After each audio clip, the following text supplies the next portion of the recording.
sometimes in our life we're predominantly here. That's just kind of where we're at. We need someone to reach our hand to. And Jesus is the one who has reached out to us. He's the arm that helps us. He uses people, He uses His Word, He uses His Spirit. And then as we get our footing, we learn to become this person to help. But we always need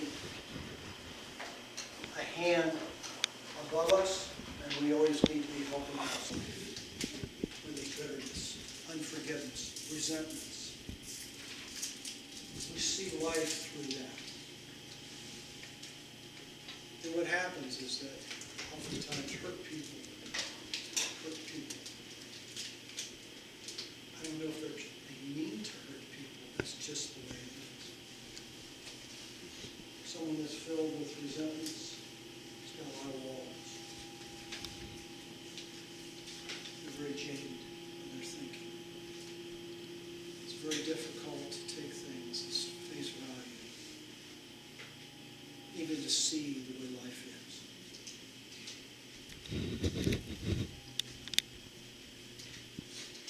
Power struggles. Even working within a company, there has to be an understanding of give and take. There has to be an understanding of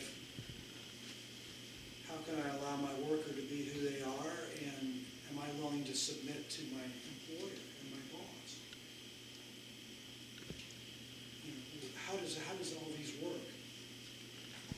Power struggles. We talked about that. Lying. All of us do it. That's reality. We talked last week, how many of us are here, we perfectly see everything perfectly? If you say yes, you're lying. So that means all of us are in some form of denial. All of us are living in some form of deception. And we're living lie in different areas. Probably areas that we're not aware of. We think lying is an area that we're just aware of. Some of us are living lives that we're not even aware that we're living. In order to live free from lies, you got to know yourself, among other things. You got to know who you are and what's right and wrong. We're going to get into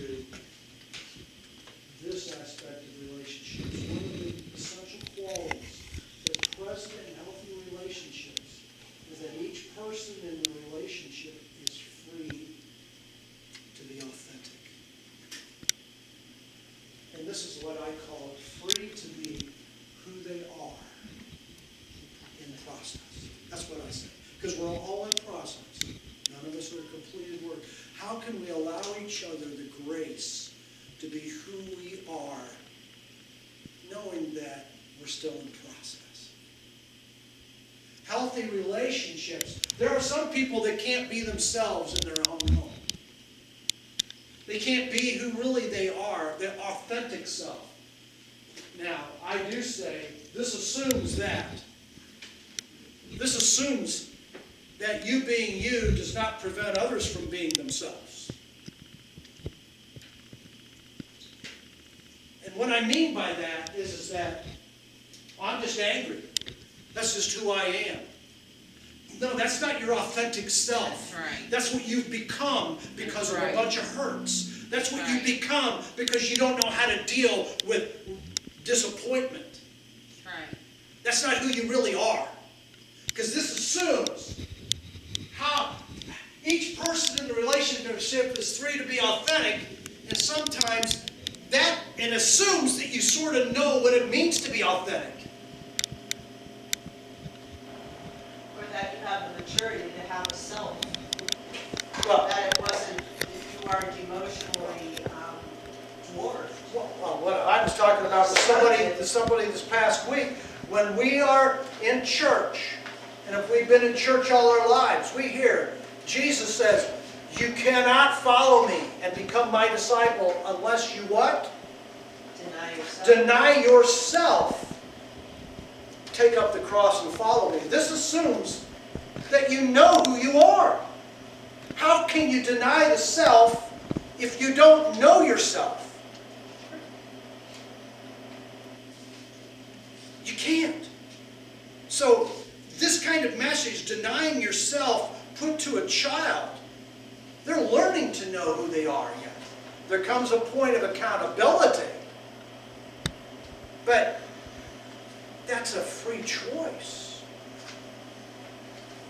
Okay, so a healthy relationship will inspire you to be more of who you are, not require you to give up who you are. Do you agree with this quote? Wow, what do you think about that?